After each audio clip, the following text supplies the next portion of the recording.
Boxcar 608 restoration. This boxcar was bought brand new in 1879 from the Litchfield Car and Machinery Company in Litchfield, Illinois. The South Park line used it for a while, then transferred it to another railroad that the Union Pacific controlled at that time, the Colorado and Northwestern. It went to them in the 1890s. They used it for several years. When they were done, they dropped it on the ground for use as a storage shed. When that line folded, it became a cabin in Cardinal, just outside of Nederland, Colorado. We convinced Mike Perschbacher to work his magic on it. He had previously restored the Como Depot and the Buena Vista Depot. Here is the boxcar in Mike's front yard down in Canyon City. In between all of his other restoration projects, he worked on our boxcar for a year. The bottom ends of the exterior siding had rotted, so Mike painstakingly cut each piece and then added a new piece of wood beneath. He put protective covering to cover the original DSP&P painted lettering on the boxcar. For the year he worked on it, the lettering remained covered, so it did not fade anymore. Here it is uncovered. Note that the new strips of wood are installed evenly and painted. The DSP and RR painted lettering is the original, dating from 1879. You can see the outline of the patch for the Colorado and Northwestern painted over it. When the sun faded their paint, the DSP&P lettering started to emerge again. When it was a cabin, it was preserved by covering it in asphalt roofing shingles. The shingles were removed when we got it back. This move took place in September of 2019. As we crossed the county line from Teller back into Park County, the boxcar re-entered South Park. 608 was coming home.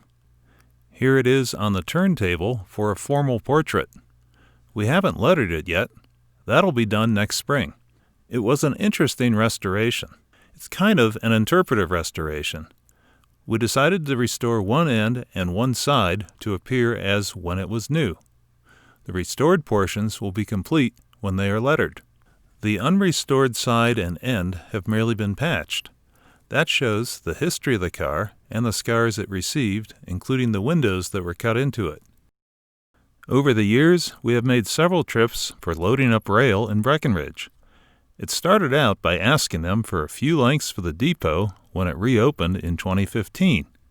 And at that point, we didn't realize just 2 years later we would have a working steam locomotive and need to build a lot more track. The rail actually came from the Sundown and Southern auction many years ago. Breckenridge had originally planned to build a tourist railroad, but it never came to fruition. The track and joiners and bolts sat in barrels in the weeds for many years. They generously let us have it, and we just paid for the transportation. Here is Steve Disher cinching the rail down for the trip to Como. Same day moving all that rail, here is the always smiling Tom Lawson. He's been such a huge help acquiring the ties and working with BNSF and their hierarchies, getting their letters of permission, and then schmoozing all the right people. Here he is helping us out getting the rail in Breckenridge. Later that same day in Como, we are unloading one of the many deliveries of rail that we got from Breckenridge. June 17th, 2020. This was a big day. We are preparing to move Boxcar 8311 from Boreas Pass down to Como. Bob Revis is operating the backhoe, getting ready to pick up the access platform and move it back. Bob Revis spread some dirt over here so we could get a trailer in. It wasn't an easy move you could do gracefully. The truck had to basically jackknife itself in to fit with the rail. Incredibly, he got the maneuver right on the first try. The rails lined up perfect. The boxcar has been winched on and secured in the trailer, is now being raised for its normal position to drive down to Como. Steve and John Disher are operating the truck, and David Tompkins is in the yellow hat. In 2002, after Ulrich Locomotive Works finished restoring the car, the Forest Service moved it from Breckenridge up to Boreas Pass. They welded it to a stretch of track up there, and it sat for 18 years. We unwelded it on June 17th and completed its trip to Como. The following day, June 18th, the Forest Service opened Boreas Pass Road. This move would have been impossible with normal summer traffic. Here is CNS Boxcar 8311 after just having been unloaded, joining its older brother, CNS 8027. The South Park Rail Society put together a project to get one of each type of boxcar the CNS ordered. There were 3 groups that they ordered. We call them types 1, 2, and 3. Type 1 is a truss rod frame with arch bar trucks, and the 8027 is the only known surviving Type 1. CNS 8311 is a Type 3 with a steel frame on Bettendorf trucks. There are a few Types 2 and 3s surviving. The Type 2s were truss rods with Bettendorf trucks. Here is our speeder and push carts with track tools. We are getting ready to do major surgery on the Track 1 main line here. The ties are in place for the alignment of Track 2, which will be eventually completed to the north end of the yard with a switch tying it back into Track 1. But on this day, we just want to install a few lengths of display track on the Track 2 alignment so that we can place Boxcar 8311 here where people can see it year-round. This is a radical, temporary bend in the track to get the boxcar onto track number 2. You can see 8311 being pushed down Track 1, approaching the curve. You can see we successfully got it through this incredibly tight curve. We are about to unbolt these rail joiners here and bring them back over to Track 1. Later on, when we get the correct parts, we will install a switch between Tracks 1 and 2 here, and then extend Track 2 further to the north end of the yard. This shows 8311 on its new track at the beginning of Track 2. At the north end of the depot is our yellow Fairmont speeder and our pushcart. The red speeder is Scott Gudmundsen's brand new speeder. It is a real hot rod compared to ours. This is our new pushcart, assembled by Jason Midyett, using the axles and wheels donated by Scott Gudmundsen. Scott Gudmundsen also donated our CNS hand truck from the Loveland Depot. It has the original CNS markings on it. This was the missing link, a Type 2 boxcar. This is Boxcar 8179. In 1938, this went to the Rio Grande Southern. This is part of the Miller batch of cars that the CNS gave to Victor Miller. It ran on the RGS until it was finished. Then it spent time on the ground in Olathe, out on the western slope, just north of Montrose. Here is a picture of the interior. It has a very nice Murphy roof on it. We don't have to do anything to it. You can see the original markings here, CNS 8179. We actually have a photo of 8179 in Como back in 1915. This picture was taken from the second floor of the hotel. In the background, you can see the Como Mercantile, also known as Allen's Saloon. This is the Merchant's Row that ended up becoming the Stone Garage. And over here is the dispatcher's and superintendent's office. In this close-up, you can clearly see the 8179.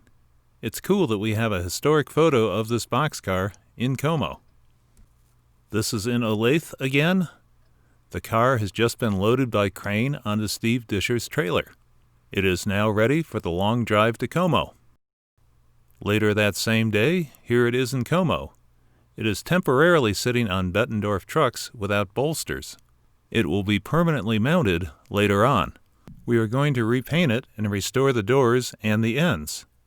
The roof is in good shape, and the side body just needs to be painted. Here is a view of several new improvements to the roundhouse entrance. A new fence and wider gate has been installed with materials donated by Tom Lawson. The fence has also been moved back behind the interpretive sign and the tender side so visitors can enjoy them up close. In addition, several trackside markers have been put on display, including a derail post, a mile marker, a whistle post, and in the background, a new crossbucks has been installed. All of these were donated by Society member and BNSF employee Nick Ralston. The DSP&P Historical Society membership is currently at 304. That's an increase of 25 times the original 12 members in 1999. The Historical Society has enjoyed lots of success. Why? All kinds of reasons. An ever-growing and positive reputation, projects, our great website, again maintained by Charlize Elzenga, all the various projects and topics in Como, the Boreas Pass Railroad Days, and our signature publication, The Bogies and the Loop, now in its 21st year. It started as a 4-page publication. Now it is 20 to 24 pages. We had one issue that was 28 pages.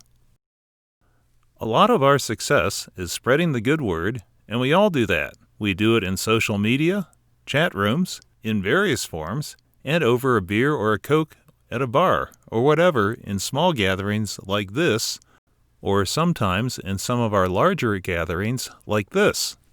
Our first convention was in Fairplay in 1999.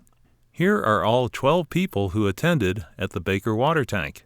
Bob Shoppy is not in this picture because he was back in Fairplay getting the barbecue meal ready for people. The convention has grown a bit since then. Last year, we did the 21st annual convention at the Glen Isle Lodge in Bailey. Here is the gang on an original railroad bridge near the Estabrook Depot on the private property of Michael and Susan Van Hall. Over the years, they have graciously hosted us 3 times. As part of this location, we got to walk down the Platte Canyon from Estabrook south about 1.5 miles. While the bridge is no longer there, it is quite a rare treat because it's all on private property and the public cannot do this. It is fascinating to go down there because other than the track being missing, you are going back in time. It is quite an enjoyable hike. The 22nd not-so-annual convention, because this year's convention was canceled due to the virus, will be in Leadville, August 19th, 20th, and 21st, 2021. On the 21st, we will shift to Como for Boreas Pass Railroad Day. The 26th annual Almost Boreas Pass Railroad Day, because we missed this year's, will be on Saturday, August 21st, 2021, from 9 a.m. to 3:30 p.m. in Breckenridge, over Boreas, and down to Como, with most of the activities being in Como, of course. At 2 p.m. will be a concert in the Como Roundhouse featuring the Denver Brass and the Celtic Colorado Bagpipers.